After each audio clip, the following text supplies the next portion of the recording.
시청자 여러분 안녕하십니까? 지역의 이슈와 현안을 다루는 고품격 시사 프로그램 GMB 초대석의 홍진기입니다. 오늘은 한국교회 이대로 좋은가라는 주제로 두 분의 목사님을 모시고 토론을 해보겠습니다. 먼저 전북 장로교회 연합회 회장이시며 북일교회 담임 목사이신 김익신 목사님 나오셨습니다. 반갑습니다. 반갑습니다. 익산시 기독교연합회 이단대책 위원장이시며 시인신 김천석 목사님 나오셨습니다. 네, 반갑습니다. 반갑습니다. 김익신 목사님, 시청자 여러분께 인사하시죠. GMB 방송국이 태동할 때부터 함께 해왔고 또 지켜봐왔으며 또 참여도 하고 있는 그런 가운데 우리 애청자들과 많은 다양한 만남들이 있었습니다. 오늘 이렇게 한국계 이대로 좋은가라고 하는 중요한 타이틀을 가지고 우리 애청자, 시청자 여러분들과 만나게 돼서 정말 반갑습니다. 항상 늘 하나님의 사랑 많이 받으시고요. 늘 강건하시길 바라겠습니다. 반갑습니다. 감사합니다. 김천식 목사님도. 네, 반갑습니다. 코로나19 또 신천지 때문에 여러 가지로 참 많은 걱정을 안고 있으신데요. 저희가 오늘 이렇게 좋은 프로를 통해서 그걸 또 알리고 또 우리가 또 경계를 해야 되는 그런 입장에 있습니다. 많이 알리고 또 해서 신천지 문제를 좀 빨리 종식시키는데 좀 도움이 되었으면 좋겠습니다. 네, 감사합니다. 목사님 첫 번째 질문 하나 드리겠습니다. 한국교회의 고질적인 문제점과 교회의 세속화, 권위주의 교회의 대형화, 기업화에 대해서 말씀 좀 해주시기 바랍니다. 첫 번부터 아주 센 질문이 나왔네요. 감히 제가 뭐라고 말씀할 수 없다는 그런 생각도 듭니다만은 그걸 함께 우리가 공유하고 있는, 함께 생각하고 있는 문제들이 있기 때문에 좀 허심탄회하게 나눠봤으면 좋겠습니다. 어느 단체나 어떤 개인이나 문제가 없는 게 어디가 있겠어요? 다 문제는 있겠지만 특별히 주제가 한국의 고질적인 문제라고 말씀을 했는데 참 답하기가 너무 광범위하기 때문에 애매하기도 합니다만은 제 나름대로는 이런 생각을 가져봅니다. 뭐든지 듣고 배웠으면 그걸 적용하는 게 절대 필요하잖아요. 어떤 학교에서 지식을 습득을 하게 되면 그걸 적용하는 학생이 우등생이 되고 또 큰 인물이 되는데 저는 한국의 고질적인 문제가 뭘까 다양하게 사람들이 해석을 하기도 하고 또 주장들을 하기도 합니다만은 저는 하나님께서 주신 그 말씀이나 그런 실제적인 복음이 적용이 잘 되면 여러 가지 모든 파생되는 문제가 없을 텐데 라고 하는 그런 마음을 항상 가지고 그게 지워지지가 않더라고요. 자, 그런 것 때문에 심지어 외국 사람들이 한국의 교회나 또 크리스찬들을 이해를 못한다고도 해요. 모이는 것은 많이 모이는데 뭐 낮에도 모이고 밤에도 모이고 새벽에도 모이지만 그러나 삶에 있어서 그리스도인의 모습이 보이지 않지 않느냐 이걸 문제 삼는다고 그래요. 자, 그런 것들 때문에 뭐 세속화나 또 권위주의나 대형화가 왜 나쁘겠어요? 그러나 그 대형화에 따른 문제점들이 많이 나오지 않겠는가 그런 생각을 해봅니다. 네, 감사합니다. 우리 김천석 목사님도 한 말씀 해주시죠. 네, 우리 김익신 목사님께서 교회가 좀 사이즈가 좀 있으시다 보니까 여러 가지로 좀 그런 부분에서 좀 말씀을 좀 해주시는 것 같아요. 근데 한국교회 이제 문제점은 지금 말씀하신 사회자께서 말씀하신 그 모든 것들을 좀 하나로 집약해 보면 자본주의의 물든 교회라고 이렇게 말씀드릴 수가 있습니다. 그러니까 사실 대형화도 어떻게 보면 이제 자본주의의 자본주의적 어떤 그런 사고를 갖다 보니까 자꾸 이제 대형화가 되어가고 그 속에서 파생되어지는 여러 가지 문제점들이 사실은 있는 건 사실입니다. 그러나 우리가 이것을 그냥 도외시하고 건너가게 되면 또 다른 문제점들이 그 속에 또 존재하고 있기 때문에 사실 그 문제점들은 앞으로 이제 그 자본주의 어떤 문제, 세속화된 그 자본주의 속에서 교회 어떻게 가야 될 거냐. 사실 여기까지 가야 되는데 거기까지 가기에는 상당히 좀 지금 시간이 좀 촉박할 것 같아요. 그래서 전체적으로 우리가 지금 이 한국교회의 문제점들은 자본주의에 예속된 문제이다. 그러니까 교회는 사실 자본주의를 벗어나야 되는 그런 공간이기도 하거든요. 신앙이라는 게 그러지 않습니까? 근데 그것이 가지고 있는 고질적인 문제점들이 파생되어지고 있다라고 이렇게 보여집니다. 예. 목사님 요즘 그 믿음이 없고 성경 지식이 없는 무자격 교역자 양산으로 잘못된 신앙을 전파하는 좀 말씀드리기가 곤란합니다만 사이비성 신학교가 난립하고 있다라는 여론이 많아요. 그 점에 대해서 한 말씀 해주시죠. 뭐 사회 어느 분야이나 다 똑같지 않을까 생각이 됩니다. 그래서 그런 말이 나왔죠. 선무당이 사람 잡는다. 제대로 좀 배우고 또 제대로 내 것으로 삼았다면 그 적용이 바르게 될 터인데 뭐 제대로 배우지를 못했거나 또는 바른 가치관이 심어지지 않는 가운데서 어떤 일을 하든지 뭐 심지어 정치인이나 또는 뭐 문학이나 뭐 스포츠나 또 기타 뭐 어떤 분야에서도 마찬가지인데 자 그런 면에 있어서 어떤 바른 지식이 없는 그런 상황 가운데서 뭐 목회자가 세워진다든가 또는 교회가 세워진다. 어떤 그리스도인의 활동이 진행된다. 그러면 당연히 문제가 있을 수밖에 없죠. 자, 그런 것은 너무나도 피부적으로 많이 느끼고 있기 때문에 안타깝게는 생각하고 있습니다. 그런데 어떻게 뭐 제도적으로 강력하게 밀고 나갈 수 있는 게 한계가 있다 보니까 아쉬운 점이 계속 남아 있지 않는가 그렇게 생각합니다. 굉장히 이 부분은 좀 안타까운 부분이 되는 건 사실입니다. 예. 우리 김전성 목사님도 한 말씀 해주시죠.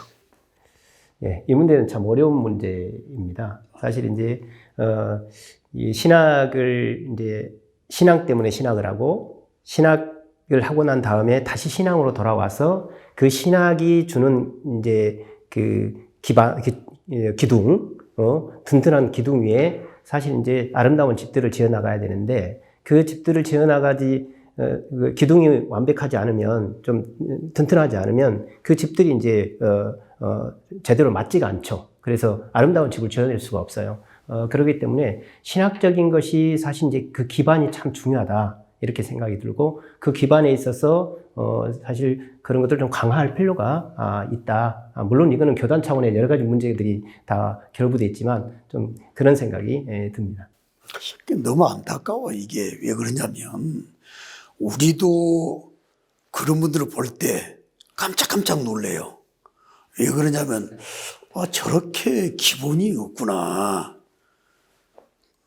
또 그러다 보니까 또 파생되어지는 여러 가지 모든 부정적인 모습들에 대해서 많이 안타까워요. 그래서 솔직한 심정인데 여기서 이런 언어를 사용해서는 좀 안 되겠습니다만 그냥 싹 좀 쓸어버렸으면.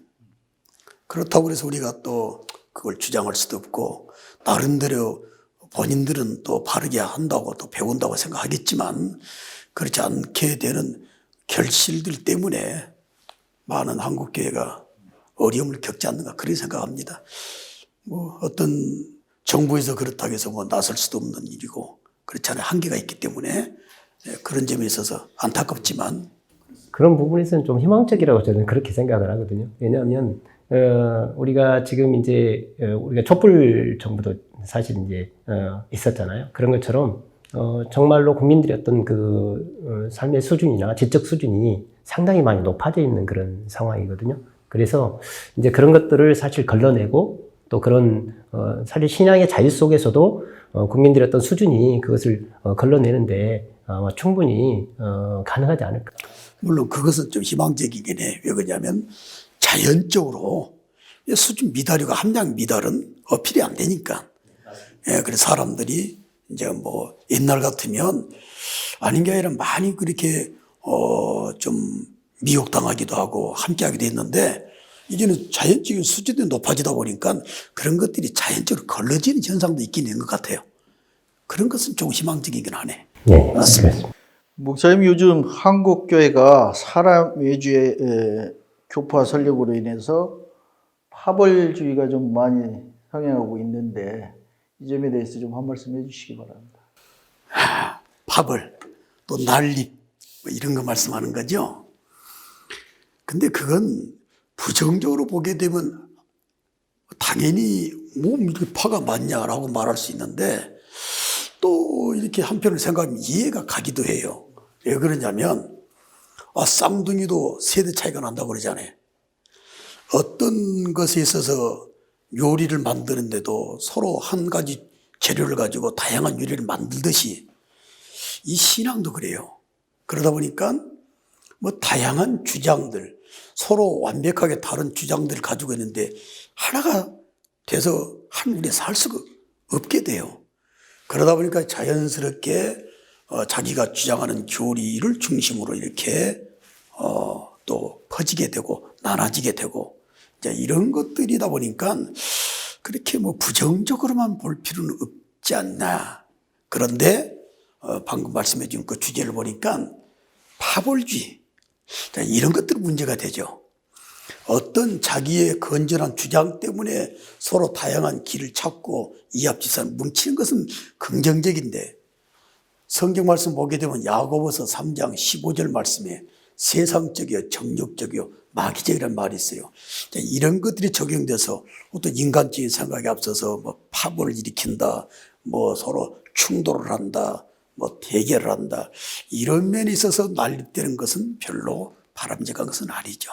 그러니까 긍정적인 면도 있고 또는 우리가 생각해볼 문제도 있다 이렇게 생각이 되더라고요. 저는 어떻게 생각하시는지? 저는 이제 좀 파벌주의 이렇게 얘기를 하니까 좀 그런 생각이 많이 나요. 우리 시사자께서 시사펀치를 하고 계시는데 보수는 부패로 망하고 진보는 분열로 망한다. 근데 이제 그러면서 제가 좀 진보주의적인 그런 느낌이 좀 드는 거예요. 그래서 도대체 진보는 왜 분열을 할까? 그리고 또 저는 목사이기 때문에 왜 이렇게 파가 많은가? 교단이 이렇게 많이 있는가? 이런 것들은 사실 일반인들도 그러고 신앙 안에 있는 성도님들도 다 이제 그런 생각을 할 거예요. 근데 분열이라는 어떤 그런 의미 속에서 교회에서의 분열은 그 땅끝까지 전하라 하신 주님의 이 그 명령과도 같은 거예요. 그래서 분열을 함으로 해서 그것이 좀 더 복음이 다른 곳에 땅끝까지 전파되는 그런 역할을 하는 거고요. 진보의 이제 분열도 마찬가지지만 교회에서 분열은 순수성을 더 가지려고 하는 분열이에요.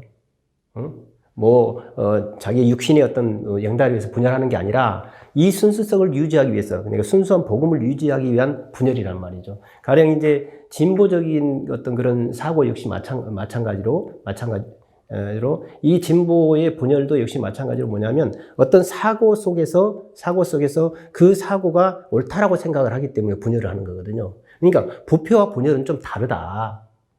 이 결이 좀 다르다. 이런 생각이 들고요. 그래서 저는 사실 굉장히 긍정적으로, 우리 목사님도 긍정적으로 보시는데. 그러니까 우리 홍 선생도 잘 아시다시피 정치도 봐봐요.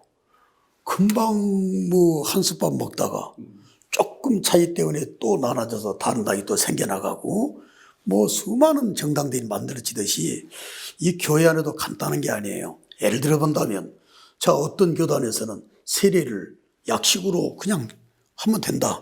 어떤 교단은 아니다. 뭐 예수님이 세례를 물속에 들어가 받았기 때문에 푹 들어가야 된다. 상존할 수가 없잖아요. 그래서 나눠지는 이런 사례들이 많은데 여기가 주제를 주셨습니다마는 파벌주의라고 하는 이것은 합당치 않다 이 말입니다. 그런 면에 있어서 분열되고 나눠진 것은 이거는 한국교회가 좀 재고를 해야 되고 또 돌아볼 필요는 있는 거죠. 그래서 한편으로는 긍정적인 면도 있지만 한편 부정적인 면에 있어서 분리나 또 파벌적인 면에 있어서 나눠지는 것은 좀 마땅치 않다. 그런 말씀입니다. 네. 이게 긍정과 부정 함께 겸해지지 않았나 이렇게 생각을 합니다. 사람들이 이해를 못 하더라고. 왜 그렇게 파가 많냐고. 네, 그래서 이런 취지가 나온 것 같아요. 알겠습니다.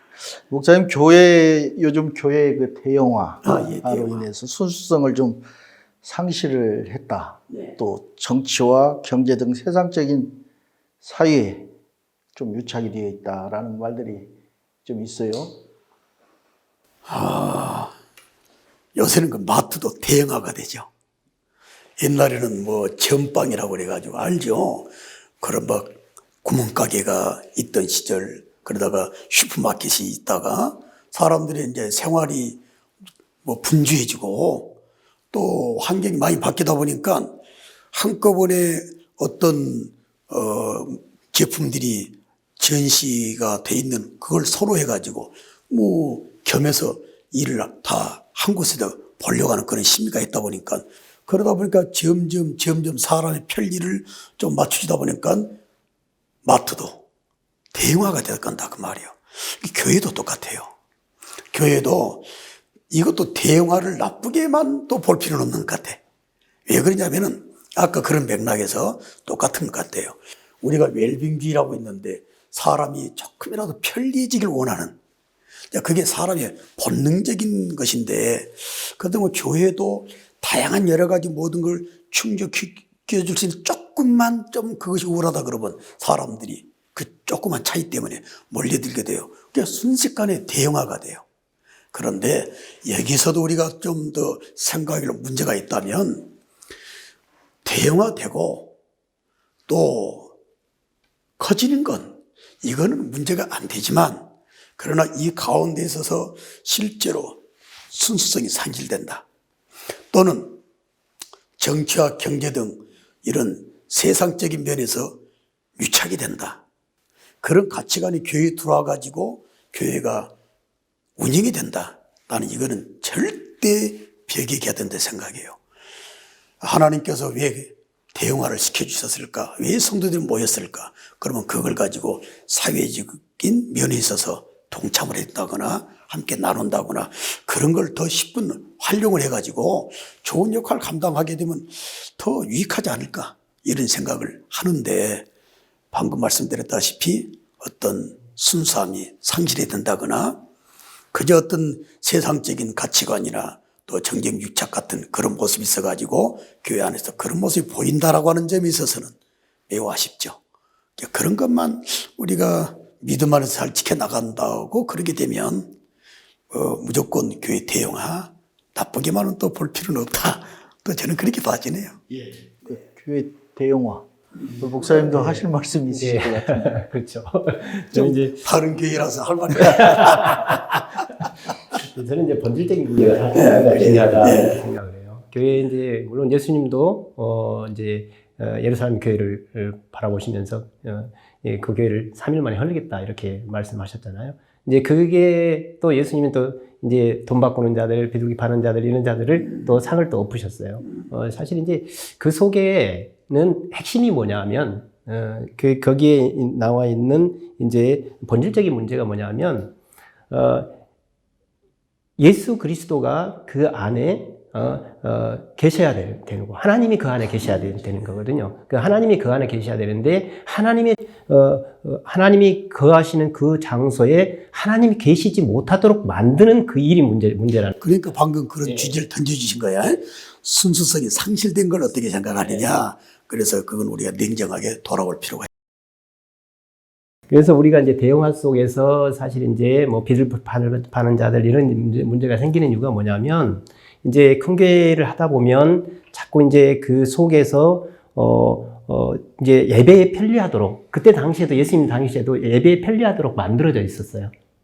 그 예배를 돕기 위한 그런 장치들이거든요. 비둘기를 팔고 또 그다음 돈을 바꿔주고 이런 것들 말이에요. 이제 그게 이제 그 대형화가 되다 보니까 그 대형화에 있는 교회들도 똑같이 그런 현상들이 벌어져 가고 있다라는 거예요. 순수성을 계속해서 유지하려고 하는 우리 이제 부일교회 김 목사님이나 이런 분들은 참 그 속에서도 대형화 속에서도 끊임없이 이 순수성을 유지하려고 하고 그것이 이제 무너져가는 것을 막으려고 하고 하는 그런 모습이 보이는데 우리 한국 교회가 전체가 또 그러냐 그러지 않다는 거예요. 그것이 이제 가져오는 여러 가지 이제 폐해들.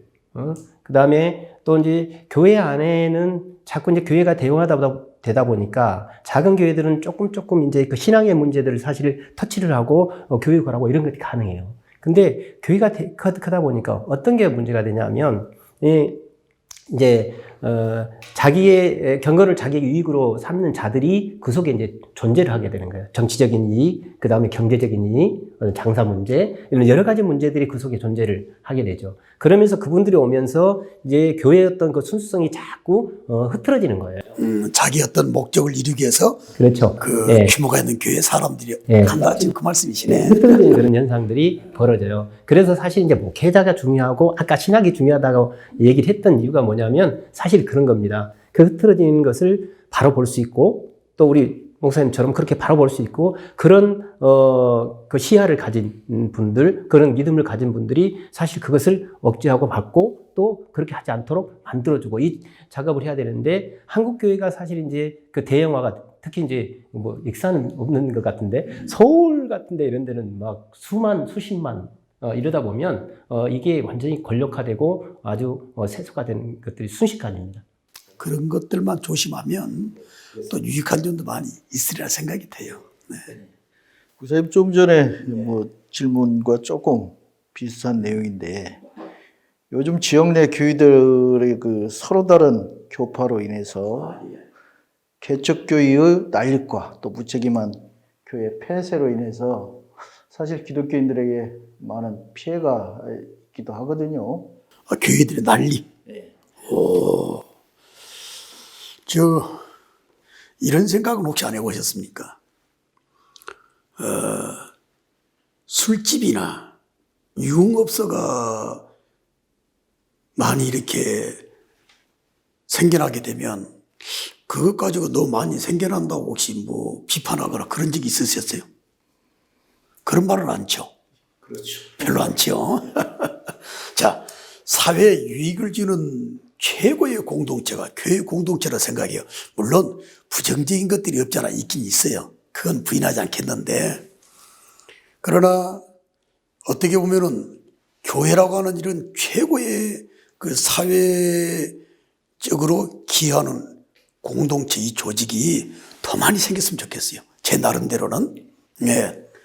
그러면 교회가 무슨 도덕질을 가르치겠어요? 무슨 도덕성 상실된 삶을 가르치기를 하겠습니까?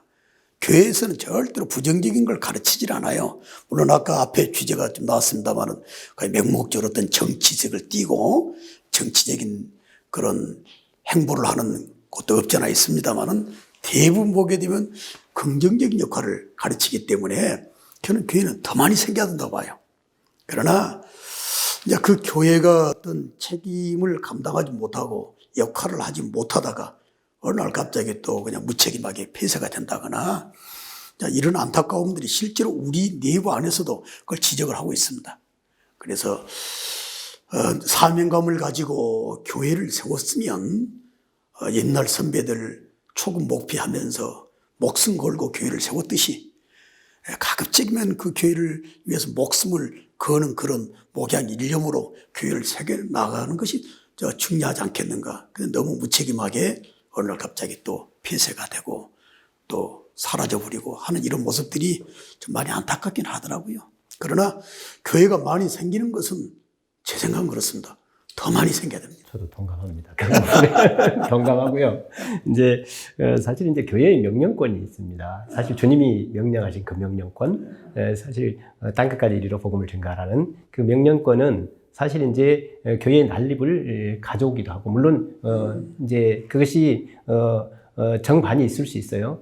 그렇지만 그것이 저는 이제 그 명령권에 충실한 것이 이제 중요하다고 생각을 하고, 그 다음에 그 속에 있는 순수성의 문제, 그 속에 있는 순수성의 문제가 이제 가장 핵심적인 문제이라고 생각을 하고요. 그럼에도 불구하고 또 이제 교회 이제 폐쇄 문제는 사실 일어나기도 하거든요. 그러나 교회가 나타났다 사라진다고 해서 그것이 우리가 폐해를 입는 것은 아니고, 교회가 나타났다 사라졌어도 그 교회가, 개척교회가 지금까지 10년이면 10년, 5년이면 5년, 제가 개척교회 해보니까 그러더라고요. 10년이면 10년, 5년이면 5년, 그 간에 복음을 증거했던 그것을 우리가, 칭찬해주고, 그것을 바라보고, 사실, 그분들을 바라볼 수 있어야지, 폐쇄적인 문제가, 사실, 그분들 어쩔 수 없는 그런 상황, 여러 가지 그런 상황 속에서 폐쇄되어지고 그러기 때문에 사실 그분들이 지금까지 증거했던 것들이 정말 얼마나 되는가. 3년이어도 좋고 5년이어도 좋고 10년이어도 좋습니다. 그렇지만 그 속에 그분들의 소임은 충분히 다했다라고 이렇게 저는 생각이 들어지거든요. 그래서 사실 이제 교회 폐쇄 문제는 안타까운 일이기도 하지만 그러나 그분들의 몸부림이었다. 라고 저는 그렇게 씁니다. 저희 아버님도 목회를 하시다가 돌아가셨는데 아버님이 교회를 5군데를 개척을 했습니다. 지금 다 잘 되고 있는데 저는 제 바람은 그래요. 한국 교회가 지금 한 5만 교회 된다고 그러죠. 한 50만 개 됐으면 좋겠습니다. 예, 그래서 지금 온 나라가 십자가가 더 많아져 가지고 그래도 교회가 제대로 역할만 감당한다면 아까 우리가 계속 지금 말이 자주 등장합니다만 순수성만 잃어버리지 않고 역할을 감당 잘해서 세상의 소금과 빛의 역할을 감당한다면 얼마나 대한민국 살기 좋은 나라가 되겠어요. 그래서 먹겠습니다. 예, 좀 더. 근데 사람들은 교회가 저렇게 많이 생기냐 그러다 보니까 그렇게 생각할 수 있겠지만 제 나름대로는 그렇습니다. 진리의 공동체이기 때문에 교회가 더 아름답게 많이 세워지면 한국이 더 좋은 나라 되지 않겠는가 그런 생각을 해봅니다. 사실 개척교회의 그 난리 또 무책임한 교회 폐쇄 사실 이게 요즘 기독교인들이 상당한 피해를 많이 입는 것은 사실이지 않습니까? 예, 그런 부정적인 것들 때문에 사람들이 교회가 또 생겼다 또 없어졌구나 뭐 이렇게 조롱하기도 하는데 그걸 우리 교계에 있으신 분들은 좀 많이 생각을 해야 될 것 같습니다. 잘 알겠습니다. 목사님 그 신천지 도마지파 그 건축에 대한 익산 저지 운동을 하셨죠? 대단했죠 그때. 그 간략히 좀 설명해 주시기 바랍니다. 저희가 2011년도였을 겁니다. 제가 그때 이제 한마음 기독신문을 익산교계 이제 기독신문을 만들고 있었는데 우리 이제 김식 목사님도 그때 이제 저희 신문에 이제 고문으로 이제 큰 틀을 좀 잡아주시는 그런 일들을 하셨는데 제보를 받았습니다. 그때 당시에 제보를 받아서 신천지 이쪽 전북 지역의 본부가 부천중학교 앞에 세워지게 된다라고 해서 사실 그 소리를 듣고 긴급하게 이제 기독교연합회 회장님을 오시라고 그래서 저희 이제 모임에서 그 얘기를 하고 그때부터 이제 그 일들을 하기 시작했습니다. 근데 기독교연합회에서 나서고 또 그 다음에 저희가 참 그때 이제 이한수 시장님, 그 다음에 이제 이현환 장로님, 그 다음에 이제 또 북일교회 또 그 안수 집사하셨던 이름이 좀 기억이 안 나는데 회계 집사님 하셨던 주택 과장님이셨어요. 이제 그런 분들이 사실 적재적소에 다 계셨어요. 그래서 이제 싸움을 참 이제 해야 되는데 이제 쉽지가 않더라고요. 왜냐하면 이 건축 문제는 사실 그 법에 합당하면 다 해줘야 되는, 허가를 해줘야 되는 그런 상황이었잖아요. 예. 그런 상태에서 이제 저희가 이제 뭐 이의를 제기하고 이제 학교 이제 뭐 운영위원장님들 만나서 저기 서명 받고 앞에 이제 LG 자이 거기서 다 이제 집사님들이 다 계셨고 그래서 이제 서명 받고 하면서 이제 그때부터 이제 싸움이 이제 좀 벌어지기 시작했습니다. 그래서 행정에서 지금 이제 정 시장님 그때 아마 부지사셨을 거예요. 행정에서 이제 그것을 이제 행정 심판을 청구를 했어요. 도에다가. 그래서 이제 도에서도 저기 건축 거부가 타당하다. 이렇게 해서 이제 행정에서는 패소를 하니까 이분들이 이제 1심에다 다시 이제 법원에다 청구를 했어요. 그래서 법원에서 저희가 또 이겼어요. 그 다음에 2심 때 이제 저희가 그때는 이제 이제 기독교 회장님들이 이제 바뀌어요. 1년 만에 한 번씩 바뀌다 보니까 이제 그때 당시에 또 회장님이 또 너무 신경을 또 안 쓰셔서 자료 부족으로 패소를 했어요.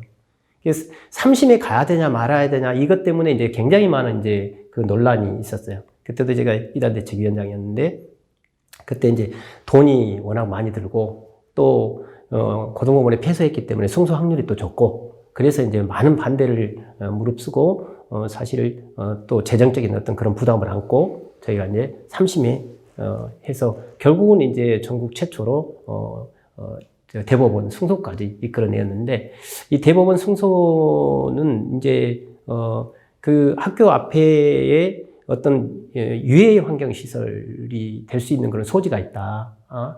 그러니까 가정의 어떤 문제, 가정의 파탄도 막 일어나고 여러 가지 문제가 생기잖아요. 또 학교 학생들이 거기에 이제 빨려 들어가면 이제 학교도 그냥 내버리고 하는 그런 상황이 벌어지고 그런 여러 가지 사회적인 문제까지 전부 다 고려를 해서 고민하다가 이제 대법관들이 이거는 세울 수 없다 해서 사실 대법원에서 그것을 파기환송 고등법원에 다시 재심이라고 파기환송을 해서 저희가 승소한 그런 사건이죠. 그래서 사실 익산이 어찌 보면 그게 이제 전국 최초로 지금 그 대법원 승소 사건입니다. 그래서 참 안타까운 게 그런 대법원의 승소 사건이 있음에도 불구하고 전주쪽에 또 세워졌다, 법무가 또 세워졌다는 것이 참 안타깝기도 하고 왜 이렇게 활용을 못했을까 좀 그런 자괴감도 또 많이 들고요. 그러고 보면 익산이라고는 땅이 대단한 땅 같아. 그렇죠? 그죠? 네. 어떻게 그렇게 합법적으로 허가를 내준 그 건축물을 우리가 막아설 수 있었을까? 하나님이 복 주셨다 이렇게 생각이 되고 좀 감격스러운 일이었죠. 그만큼 하나님이 익산 땅을 사랑하지 않는가 그런 생각을 가져보게 하는 어떤 익산 기독교 역사 가운데 역사의 길이 남을 또 하나의 사건이 맞습니다. 됐었죠. 네. 그래서 어떻게 보면 신천지가 여기에서 우리가 어떻게 싸우는가 하는 게 좀 중요합니다. 또 요즘 목사님 그 신천지로 인해서 머리 아프죠? 또 코로나19 쇼퍼 전파 문제 참 그래. 좀 시끄러운데 한 말씀 해주시죠. 저는 말이에요. 역시 하나님께서 대한민국을 사랑하시는구나. 애국가를 보게 되면 뭐 하나님이 보호하사 우리나라 만세 그런 내용이 들어있지 않습니까? 이 코로나19가 진정이 되는 듯 하다가 갑자기 불에다가 휘발유를 끼얹듯이 그냥 확 커졌잖아요. 근데 거기에 이제 신천지가 연루가 됐었고 신천지로 말미암아 전국으로 그냥 확산이 되고 말았는데 물론 그 슈퍼 전파자가 신천지인이었고 신천지로 인해서 전국적으로 이렇게 온통 나라가 올스톱이 될 정도로 됐습니다마는 이 가운데 있어서도 하나님의 또 큰 뜻이 계시더라고요. 또 전국적으로 이 신천지라고 하는 집단이 얼마나 이 악한 집단인가를 알게 되는 계기도 되기도 하고 그랬기 때문에 그 슈퍼 전파자로 인해서 한국의 코로나19가 이렇게 확산은 됐지만 일정 어떤 하나님의 뜻이 이루어지고 난 다음에는 갑자기 퍼졌으니까 또 갑작스럽게 진정시켜주고 소멸시켜주는 또 은혜가 있지 않을까 또 그런 기도도 해보게 되대요. 아무튼 이 코로나19 때문에 우리가 참 많이 힘들어하고 있습니다만은 그것이 또 신천지가 역할을 했다라고 하는 점이 많이 또 안타깝습니다만은 선하게 인도해 주시라 생각이 돼요. 이게 이제 사실 이제 그 31번 환자인가요? 그거 나오기 전에 31번. 예. 31번 환자 나오기 전에까지는 사실 이제 멈칫했어요. 거의 끝났다 예, 싶었지. 그거 끝났다. 이제 우리 방역 체계가 참 대단하다. 이렇게 이제 생각을 했어요. 그다음에 이제 그 돼지열병도 우리가 지금 잡았지 않습니까? 그 전국에서 중국도 못 잡았다는 그 돼지열병도 우리가 지금 잡아냈지 않습니까? 그래서 저도 그런 생각을 했어요. 근데 지금 그 30명 환자가 나오고 난 다음부터 이제 신천지 문제가 이제 불거지기 시작해서 결국은 나중에 이제 신천지가 그러면 본래가 이제 우한에서 사실 이제 처음 시작이 돼서 이렇게 퍼지기 시작했는데 우한과의 연관성이 사실은 없다고 이렇게 계속 얘기를 했어요. 그죠? 계속 없다고 얘기를 하고 그러면서 결국 나중에 이제 부산 그쪽 지파에서 이제 우한에 있었다는 것이 밝혀지면서 그때부터 다시 또 이제 또 변명을 하고 다시 또 신천지 교회는 아니고 이제 교회가 아니라 이제 그 복음방 이런 것도 아니고 모임체는 아니고 그렇게 이제 계속 하다가 또 이제 모임체가 또 발견이 되니까 또 거짓말을 또 하게 되는 그런 현상들이 생겨났거든요. 그러니까 사실 이제 신천지 이 문제는 어떻게 보면 거짓말이 계속해서 생겨났다라는 거예요. 근데 신천지의 특성이 처음부터 끝까지 거짓말로 일관을 합니다. 신천지의 특성이. 그러니까 그것을 사실 우리 국가나 또 방역 당국이나 그 다음에 수사기관이나 이런 게 너무 그 어떤 신천지를 교회 쪽으로 보는 것 같아요. 교회가 아님에도 불구하고 교회 쪽으로 봐서 너무 신뢰를 해버린 것 같아요. 그들의 말에 신뢰를 해버린 거죠. 말에 신뢰를 하지 말았어야 되는데 그 특성을 알면 저희같이 이제 연구를 해보고 또 싸워본 사람들은 그 분들의 특성을 알기 때문에 이분들 자체를 일단은 안 믿고 시작을 합니다. 근데 믿어버린 거죠. 그러다 보니까 계속해서 하고 그 다음에 이제 자료 내놔라 하니까 이 자료도 다 지금 틀리지 않습니까? 계속 틀리고 그저께도 지금 계속해서 지금 임실에서도 복음방이 계속해서 나오고 있고 이런 일들이 지금 계속해서 벌어지는 거예요. 그러니까 이 현상을 쭉 해서 살펴보면 이 슈퍼 전파자 이쪽에서 우한부터 시작을 해가지고 31번부터 시작을 해가지고 결국은 나중에 어떻게 보면 이 슈퍼 전파자가 우리가 너무 믿었기 때문에 그것이 슈퍼 전파자가 되지 않았나 하는 그런 생각이 좀 들어서 좀 굉장히 좀 안타까운 그런 순간이었어요. 저도 좀 안타깝게 많이 그런 것 같아요. 네. 그 신천지의 집단이 어떤 집단인가를 국민들은 몰랐을 텐데 이번 슈퍼 전파자가 신천지인이 되었고 방금도 말씀하셨습니다만 그들의 그 모든 것이 거짓으로 가득 차 있는 그런 집단이라고 하는 것을 알게 해주는 그런 계기가 돼서 지금 이로 인해서 많은 사람들이 지금 희생이 됐고 또 확산이 돼서 확진자가 많이 늘어나고 있지만 그래서 온 나라가 뭐 경제를 비롯해서 예배도 지장을 받는 어떤 올스톱이 되다시피 한 이런 상황이 돼서 매우 안타깝고 또 그런 어려움 가운데 있는 국민들에게는 참 위로의 말씀을 전해드립니다마는 하나님은 분명히 살아계십니다. 그렇기 때문에 분명히 전화위복 삼아주시리라 믿고요. 이럴 때일수록 한국 교회가 더욱더 본질을 잃지 않고 또 정치인도 마찬가지입니다. 하나님이 원하시는 것이 무엇인가를 알고 크리스찬 정치인들이 또 임해준다면 빨리 진정이 되고 오히려 더 하나님께서 복 주시는 대한민국이 되리라 그렇게 확신해 봅니다. 안타깝지만 잘 알겠습니다. 목사님께 한번 여쭤보겠습니다.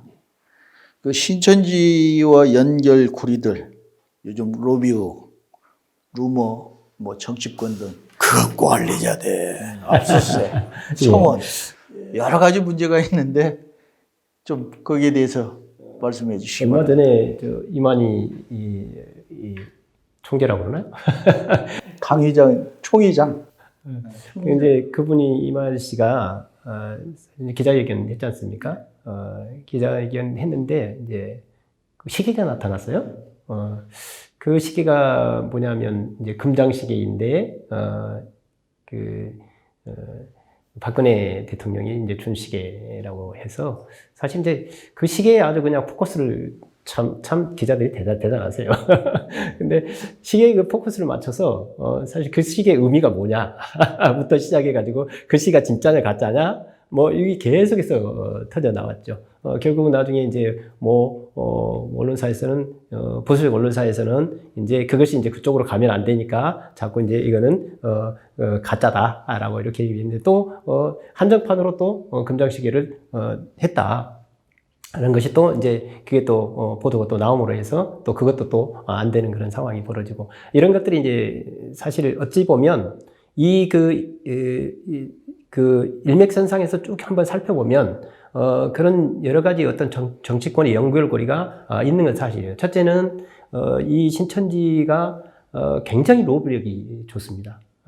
아마 비수첩이나 이런 데를 보면 외국까지도 전부 다 손을 뻗쳐가지고 로비력이 좋고요. 저희 익산에도 사실 평생 그 학습축제인가요? 그때 한번 한 적이 있었는데, 그게 그때가 아는 집사님이 그걸 이제 준비를 하고 계셨어요. 근데 나중에 보니까 그 자원봉사단이 거기에 들어가 있는 거예요.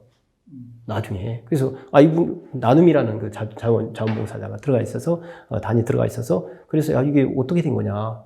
그랬더니, 아니, 이제, 이거 준비하고 있는데, 그분들이 와서 좀 봉사를 해주겠다.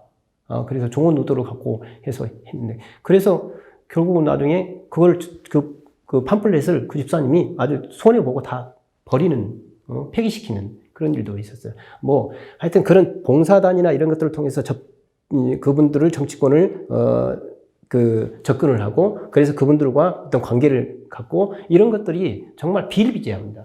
그래서, 대구시장 얘기도 나오고, 또, 그 다음에 이제 미통당의 어떤 안이한 어떤 그런, 그 교단이라고 얘기를 하는 그런 분도 있고, 여러 가지 이제 그런 분들이 있는데, 사실 그게 이제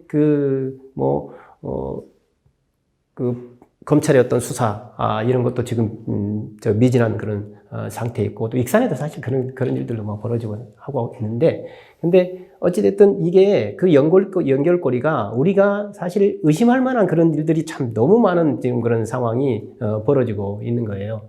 그래서 분명히 제가 그래서 이제, 강제 압수수색을 하라는 청와대 청원도 지금 해놓은 지금 상태입니다. 그래서 그게 좀 필요하다 하는 그런 생각이 듭니다. 이번에 이제 4.15 총선이 얼마 남지 않은 그 예민한 지금 시기지 않습니까? 근데 참 안타깝게도 저는 진보도 보수도 아닙니다만은 한쪽 정당에서는 신이 있다라고 하는 루머들이 많잖아. 근데 그 루머들이 현실로 막 드러나는 거예요. 그게 너무 안타깝고 그것이 좀 경악스럽기도 하고 한국 사회가 이런 구조적인 또 근본적인 문제가 있었구나. 이번에 여러 가지로 신천지로 인해서 알게 됐어요.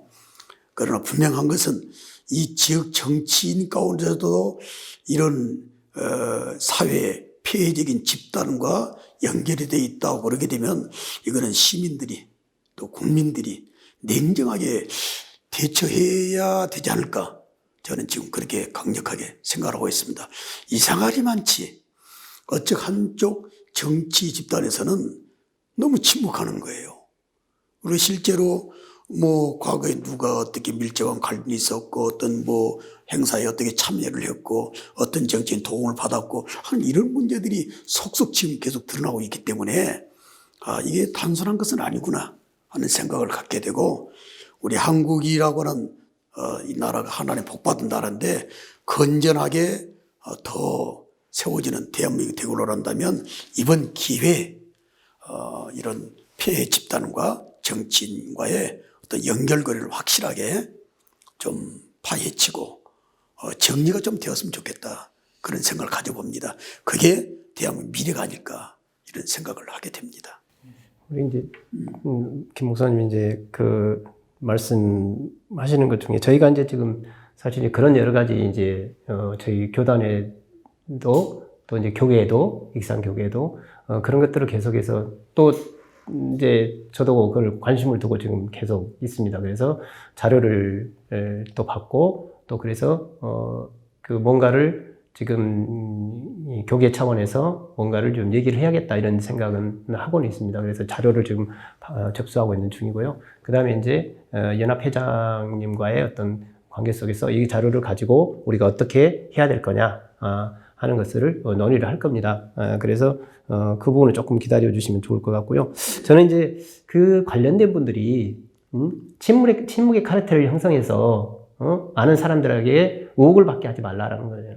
그래서 그렇다면 침묵을 하겠어요. 네, 그러니까요. 예, 그러니까 이 침묵의 카르텔이라는 것은 결국은 나중에 본인들이 이제 약간 이제 그 관계가 되기 때문에 침묵을 하고 있는 상황이거든요. 그렇다면 그게 아니라면 사실 분명히 나와서 입장 정리를 해주는 것이 가장 중요하다라고 이렇게 생각을 하고요. 먼저 하시는 게 좋고 저희가 요청해서 하는 것보다 먼저 해주시는 것이 좋지 않겠나 하는 그런 생각이 듭니다. 예. 목사님 오늘 그 방송 녹화를 오는 길에 길가에 프랜카드가 하나가 걸려있어 유심히 봤거든요. 그 내용을 보니까 뭐라고 되어 있냐면 정광훈 목사를 즉각 석방하라 이런 문구가 있더라고요. 석방하라. 예. 그래서 우리 정광훈 목사의 그 집회 또 그 문제와 믿음의 문제 참 아이러니한데 이거에 대해서 좀 한 말씀 해주시죠. 오늘 어떻게 묘하게 그걸 보고 오셨네요. 네, 할 말이 너무 많습니다. 이 정광훈 씨에 대한 얘기는 워낙에 호불호가 갈려 있어요.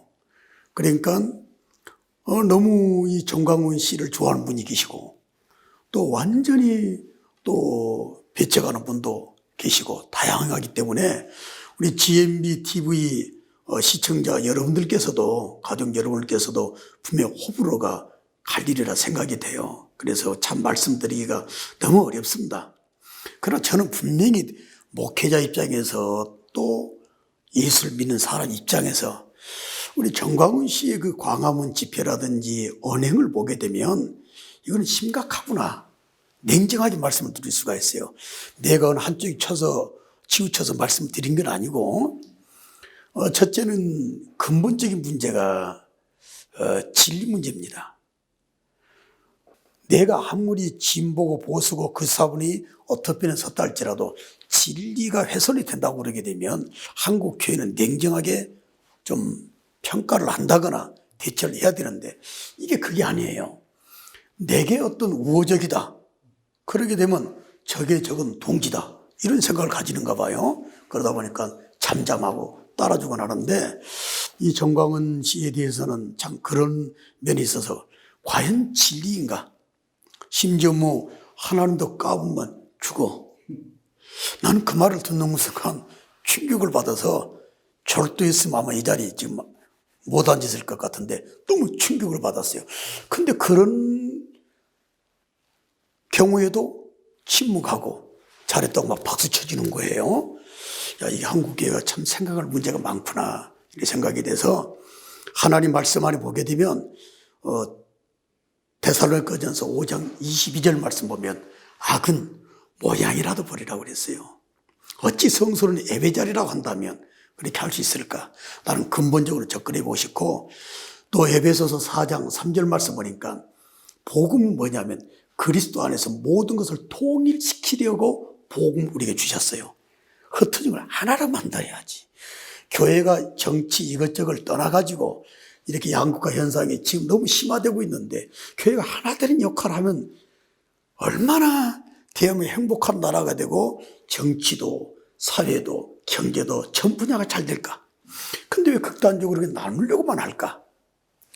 또 하나는 실제로 하나님께서 로마서 13장 1절 말씀 보게 되면 위에 있는 권세자들에게 굴복하고 기도하라고 그랬어요. 왜? 모든 권세나 권력은 하나님으로부터 나지 않는 것이 없다고 그랬어요. 그런데 그런 언행을 봤을 때 진정 저게 나라를 위한 것일까? 진정 저것이 교회를 대변하는 모습일까? 더군다나 한국기총이라고 하는 그런 기독교 중요한 기관의 대표자의 모습일까라고 하는 그런 생각을 너무 많이 가졌습니다. 그래서 굉장히 가슴이 아팠는데 글쎄 우리 김천석 목사님 어떤 또 견해를 갖고 계실지 모르겠지만 제가 워낙에 지금 이거는 첨예한 사안입니다. 지금 좋아하는 사람은 맹목적으로 좋아하고 그렇지 않은 사람들은 또 너무 싫어하고 그러다 보니까 말씀을 좀 아끼지 않을 수가 없는데 하여튼 제 마음은 그렇습니다. 그런 면이 있어서 매우 아쉽다 생각이 돼요. 이거를 이제 좀 우리 목사님 말씀을 들으면서 사실 좀 많이 안타까워요. 저도 많이 안타깝거든요. 근데 이제 우리가 지금 신앙과 애국이라는 것들을 한번 생각을 해봐야 될 수가 있어요. 태극기 부대가 이제 이게 애국이라고 생각을 하기 때문에 사실 어떻게 보면 태극기를 든다고 해서 그게 신앙이라고 생각은 할 수는 없거든요. 근데 우리는 이 반공 이데올로기의 그 틀에, 예, 그렇죠. 이념 이데올로기에 사실 그 틀에 갇혀 있어요. 갇혀 있기 때문에 자꾸 그 반공을 통해서 이게 애국을 하면 무조건 이거는 신앙이다라고 생각을 하는 경향이 있거든요. 근데 이게 이제 나이 드신 분들이 대부분 보면 이제 그것을 깨닫지 못하는 경우가 좀 많이 있어요. 보수적인 어떤 것들을 가지고 계셔서. 나이 든 사람도 죄송합니다. 깨어있는 사람 많아요. 근데 어찌됐든 요게 우리는 계속 거기에 더 씌워져 왔던 거예요. 계속. 이용하는 거지. 예, 그렇죠. 예. 태극기 들면 무조건 이건 신앙이다. 그래서 기독교인들이 사실은 그것을 신앙이라고 생각을 하고 있는 거예요. 그게 신앙 아니에요. 신앙 당연히 아니고. 아니지. 예. 그것이 애국 같지만 또 그것도 애국도 아니에요. 지금 애국은 그런 게 아니거든요. 지금 이런 때는 우리가 좀 더 한번 좀 집회 같은 이런 것들은 좀 더 자제해주고, 또 국가의 어떤 시책이라든지 이런 것들도 해주고, 우리가 예배는 어떻게 할 수 없다 하더라도 그런 것들 하는 모습들을 보여주는 것이 사실 애국인데, 사실 그 애매한 애국 속 신앙이라는 것을 갖다가 덧입혀서 애국하고 같이 붙여서 그 속에 숨어 있다.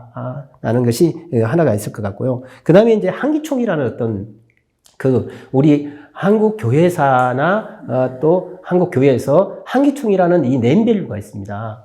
그래서 한기총 그러면 그 한기총이라는 것이 한국 기독교 총연합회. 그래서 기독교의 어떤 단체로서 가장 기독교를 대변하는 단체. 이렇게 지금 인식이 돼 있어요. 그렇지. 물론 지금은 이제 다 흐트러졌지만 인식이 돼 있는데 과연 한기총 회장이라면 무엇을 해야 될 것인가를 분명히 알아야 돼요.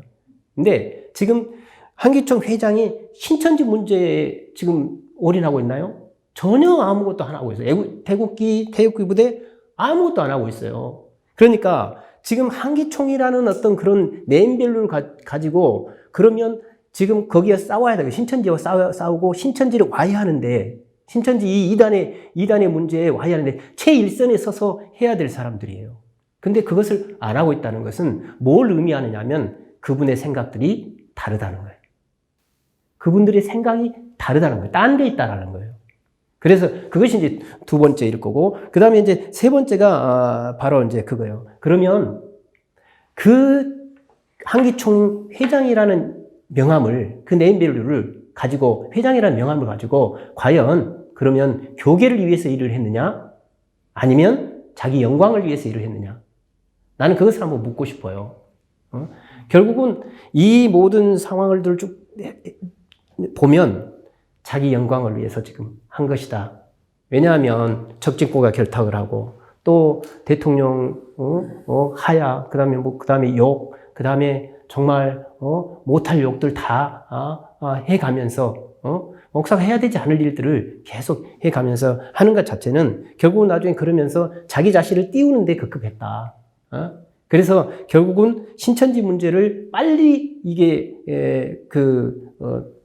가지고 접근하고 또 신천지의 이런 여러 가지 문제들, 또 코로나, 또 19 이 문제들까지도 전부 다 해서 어떤 형태로 해결하려고 해야 되는데 전혀 다른 생각을 갖고 있기 때문에 거기에 대한 해결 능력이 없다. 이렇게 생각이 되어집니다.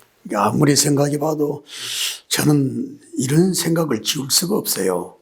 진보도 보수도 국민들을 이용을 하지 말아야 돼요. 즉 선동을 해서는 안 된다, 이런 생각을 가지지 않을 수가 없는데 어떤 하나의 목적, 권력을 잡는다든지 어떤 이익을 생각한다든지 해가지고 어떤 사람들을 이렇게 분리를 시킨다거나, 예를 들어서 뭐 반대하면 무조건 빨갱이다, 무조건 좌파다, 또 옹호하게 되면 뭐 우파다, 또 그런 사람들은 뭐 꼴통 보수다, 이렇게 우리가 말할 게 아니라 진정 우리가 중심을 잡아야 될 일이 뭔가라고 하는 것을 먼저 교회가 깨닫고 쉽게 이용을 좀 안 당했으면 좋겠어요. 나는 그게 너무 안타깝습니다. 뭐 진보냐 보수냐, 정광훈 씨 맞냐 틀리냐, 물론 그런 것도 중요하겠지만 어떤 세력들이 비롯해서 이용을 하는가, 이 국민들이나 교회들이 그걸 알고 캐스팅 보트 역할을 한다면 나라가 참 건전하게 중심이 잡히지 않을까, 그런 점에서 늘 아쉬워요. 뭐 정광훈 씨를 좋아하는 사람도 있고 싫어하는 사람도 있기 때문에 말을 쉽게 할 수는 없겠지만, 우리가 이런 일 저런 일, 뭐 강함으로 태극을 들든 촛불을 들든 간에 과연 이것을 우리가 왜 하는가를 분명히 알고 적용을 해 나간다면 사뭇 다른 나라의 미래가 될 텐데, 그런 면에 있어서 너무 쉽게 이용당하고 있는 그런 현실들이 가슴이 매우 아프더라 그 말이죠. 저도 이제 그 믿음의 사실 핵심은 사실 사랑이지 않습니까? 예. 사실 하나님은 사랑이시다고 했어요. 사랑 그 자체라고 이렇게 말씀하셨고, 믿음, 소망, 사랑 가운데 그 중에도 제일이 사랑이라고 이렇게 말씀하셨고, 또한 너희가 아무리 천사의 말을 하고 다 해도 사랑이 없으면 아무것도 아니라고 그랬어요. 그러니까 믿음이 가장 핵심은 뭐냐 하면 사랑이신 하나님이 하나님의 그 사랑을 우리가 갖고 있는 것, 이것이 이제 믿음의 가장 핵심이라고 말씀드릴 수 있어요. 그렇다면 그렇게 막말을 하고 사람들에게 욕을 하고 또 침을 뱉고 때리고 또 이런 것이 과연 이분들이 정말로 사랑을 갖고 있느냐 하는 것이고, 또 하나는 그런 언어를 쓰는, 같은 동조에서 언어를 쓰는 이 목회자가 목사라는 직임을 가지고 있는 사람이 과연 사랑의 원자탄 손양원 목사님 설교를 할 때 어떻게 설교를 할까? 나는 그런 생각을 한번 해본 적이 있어요. 그러니까 이제 아까 이제 그런 말씀을 드린 건데, 잘잘못을 떠나서 어떤 열매를 보면 알 수 있다고 예수님 말씀하셨거든요. 근데 아무리 봐도 하나님의 영이 감동돼 가지고 나는 성령의 사람이다, 나는 하나님의 나라의 보좌를 붙잡고 있다, 나 하나님의 계시를 받았다, 그러면서 문재인 뭐 쌍욕을 한다거나 또는 뭐 하나님도 까보면 죽는다는 그런 막말을 한다거나, 과연 저게 믿음에서 나온 걸까? 아까 우리 김 목사님 말씀하셨기 때문에 다시 한번 강조해 드립니다만은, 그러니까 악은 모양이라도 버리고 성령이 시키는 것하고 악령이 시키는 것은 갈라디아서 5장 말씀 보기도 완전히 달라요. 그런 면에서 굉장히 안타깝다 그 말입니다. 이 차제에 우리 한국교회를 대변하는 GMB TV 시청자 여러분들께서 제발 좀 중심 좀 지키시고, 이게 믿음에서 적용을 할 때 바르냐 안 바르냐, 그래서 따라가거나 배척하거나 권면하거나 중심을 지키는 역할을 한다면 이 나라 정말 대단한 나라예요. 한국 진짜 작은 나라예요. 제가 전 세계를 다녀보지만 한국같이 작은 나라가 없어요. 근데 이룩한 걸 보면 대단하지 않습니까? 이런 미래가 기대가 되는 나라인데 너무 안타깝습니다. 우리 그리스도인들, 또 우리 교회 목회자들, 온 교회가 나라가 이렇게 양극화 현상이 심해져 가지고 어려울 때 우리가 정말 중심에 서서 맹목적으로 따라가기보다는 어떨 때는 채찍질도 하고 또 좋으면 또 격려도 해주고, 이래서 한국 사회를 바르게 만들어 나가면 참 좋겠는데, 정광훈 씨에 대해서는 할 말이 너무 많습니다. 밤이 새도록 하라면 다 할 수 있고, 그러나 이것은 예민한 사항이다 보니까 더 사실적으로 말씀 못 드리니 많이 안타깝긴 합니다. 네. 사실 이제 이명박 이제 장로였지 않습니까? 이명박 때 이제 노무현 이제 죽음이 있었죠. 사실 그 책임은 사실 어찌됐든 대통령이 그때 있었기 때문에 정치경찰도 책임이 있지만 대통령도 책임이 있었을 거예요. 그때 그 죽음에 대한 그 죽음으로 모은 그 이유로 인해서 아주 정말 그 안티크리스찬들이 엄청 많이 생겨났습니다. 그러니까 교회를 비방하고 교인들을 비방했던 사람들이 엄청 많이 생겨났어요. 그게 수백만이 되어버렸어요. 그러면서 그때 당시에 이제 교회, 전체 한국 교회 교인들의 수가 감소하기 시작을 합니다.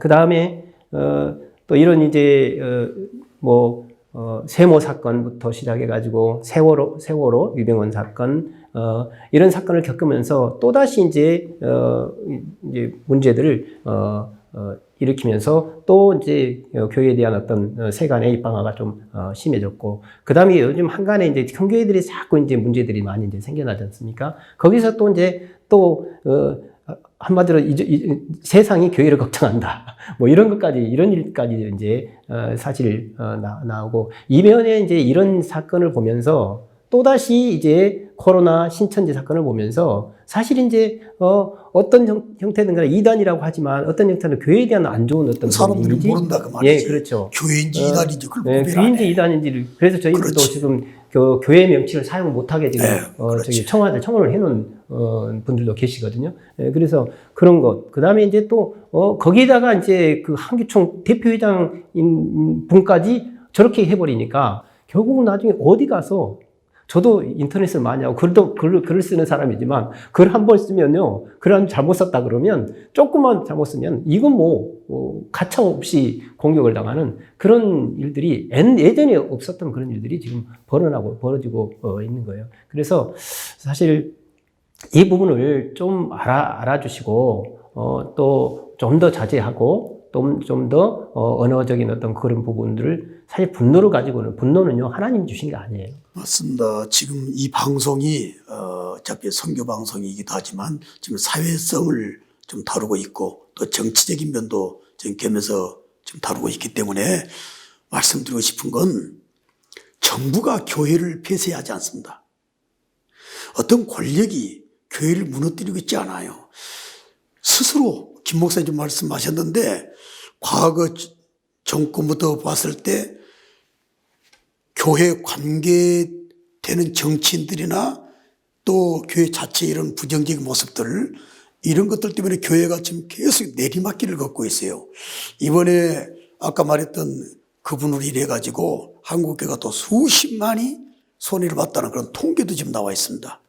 자, 이런 면을 생각할 때 우리가 교회가 왜 이렇게 됐을까? 다른 사람 탓할 게 아니고 교회가 이번 기회를 통해서 다시 한번 하나님을 생각하고 좀 돌아보는 가운데 사회의 세상의 빛과 소금 역할을 감당한다면 나라도 잘 될 것이고 또 교회도 다시 한번 세워지게 되는 결과가 있게 될 것 같습니다.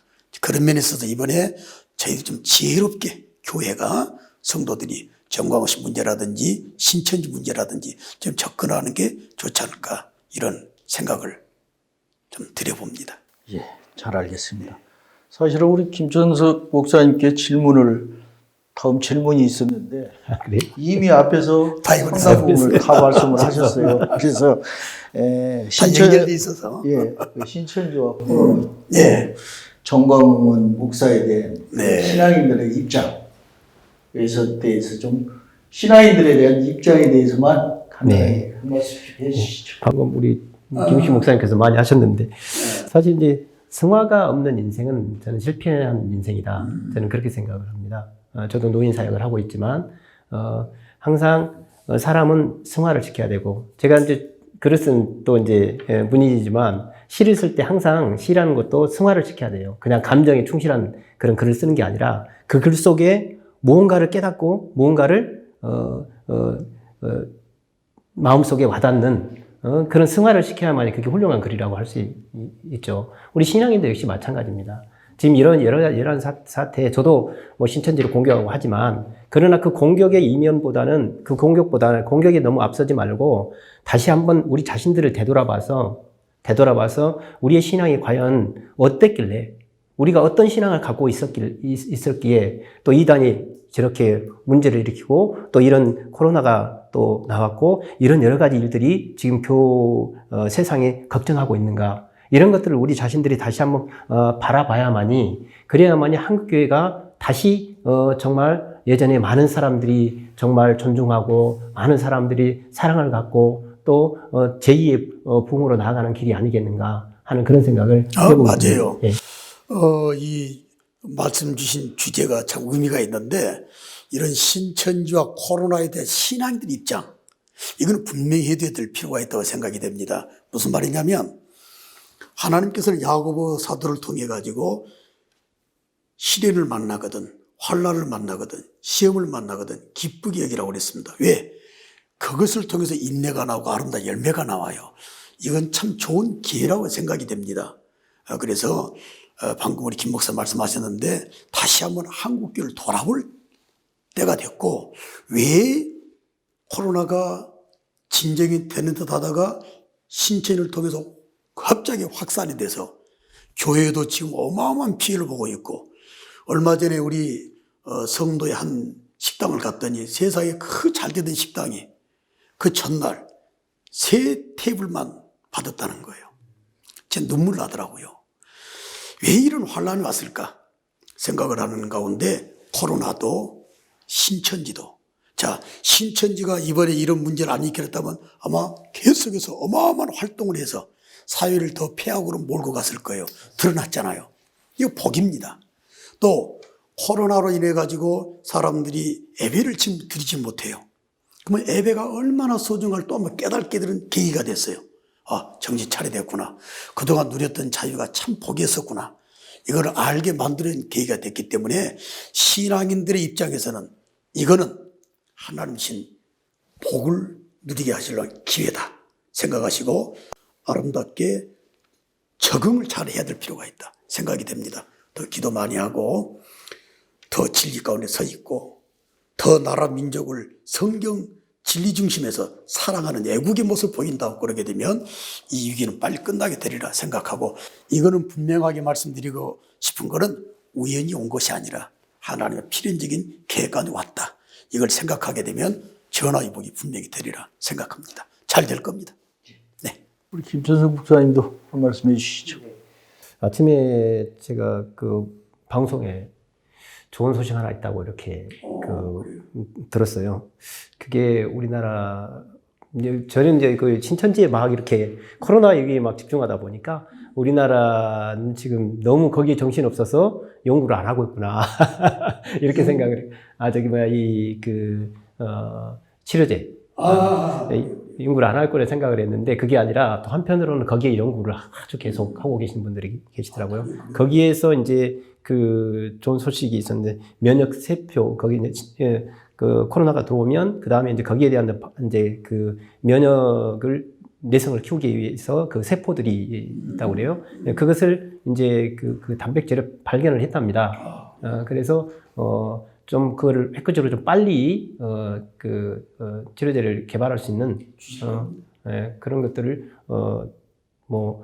지금 준비하고 있다 이렇게 얘기를 들었어요. 그래서 우리 많은 분들이 또 기도하시고 또 많은 국민들이 지금 고통을 받고 있는데 그 고통이 정말 이스라엘 백성들이 애국에 종살이 할 때 그 종 때문에 종살이 하면서 그 힘겨워서 하나님 앞에 기도해서 하나님께서는 그들을 빼내 주셨듯이 이 난관도 하나님께서 그런 믿음의 사람들을 통해서 또 그런 연구하시는 분들을 통해서 난관을 넘어가게 하시지 않을까 하는 그런 생각이 들고요. 빨리 그 날이 좀 왔으면 좋겠습니다. 네, 잘 알겠습니다. 이제 방송을 벌써 마치시죠. 아쉽네요. 네, 목사님 끝으로 다 하지 못하신 말씀이 있으시면 충분히 말씀하시고 마무리 인사까지 함께 해주시기. 매우 힘든데요. 오늘 한국 교회 이들이 좋은가 라고 하는 주제가 아주 너무 적절한 주제고 좋은 주제라고 생각이 돼요. 하고 싶은 말이 더 많아요. 이게 지금 전파를 타고 나가지 않는다고 그러게 되면 더 리얼하게 좀 심층적인 것을 좀 나눴으면 좋겠는데 그러지 못한 아쉬움들은 있습니다. 그렇지만 우리의 마음은 충분히 전달되었으리라 생각되고 한국교회 이들이 좋은가? 이들이 있으면 안 되겠죠. 그래서 이번 기회를 전화위복의 기회를 삼고 심기일전한다고 그러게 되면 한국교회 더 미래가 밝아지리라 생각합니다. 우리 GMB TV 시청자 여러분들에게 달려있다 생각하시고요. 좋은 역할 잘 부탁드리겠습니다. 감사합니다. 우리 김천석 목사님도 마무리 인사 해주시죠. 우리 김익중 목사님 워낙 좋은 말 많이 하셔서 이런 일들이 사실은 충분히 많이 좀 되었으면 좋겠어요. 예. 우리가 사실 너무 경직된 그런 속에서 또 어떤 저도 이제 목사의 어떤 그런 틀과 또 신인의 틀을 이렇게 같이 해보니까 우리가 좀 너무 경직돼 있는 그런 경향이 좀 있거든요. 그래서 좀 그런 것들이 좀 이렇게 호심탄회하게 나눠서 얘기할 수 있는 그런 공간들을 우리 GMB TV가 앞으로 좀 그런 일을 많이 해주시지 않을까 하는 기대를 갖고 또 우리 시청자 또 여러분들도 그런 데서 많이 성원을 해주시면 저희도 정말 지금 할 얘기가 너무나도 많습니다. 저희가 우리 김 목사님하고 이제 가끔 사석에서도 대화도 하고 많이 하는데 정말 끊임없이 이 교회에 대한 고민 또 목회에 대한 고민 그 다음에 어떤 이단에 대한 고민 신학에 대한 고민 이런 여러 가지 고민들이 그 속에 농축되어 있습니다. 그런 것들을 좀 많이 드러내서 해주시면 감사하겠다 하는 그런 생각입니다. 네, 감사합니다. 그러시면은 목사님 다음에 빠른 시간에 다시 한번 초청해서 다른 주제로 또 한번 그 토론의 시간을 마련하도록 하겠습니다.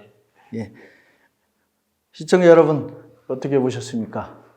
오늘 두 목사님을 모시고 한국교회 이대로 좋은가라는 주제로 많은 토론의 시간을 가졌습니다. 앞으로도 GMB 초대석 홍진기가 만난 사람들에서는 많은 이슈와 또 관심거리를 가지고 시청자 여러분들을 다시 찾아뵙겠다는 약속을 드리면서 오늘 방송을 모두 마치겠습니다. 시청자 여러분 대단히 감사합니다. 그것이요. 감사합니다.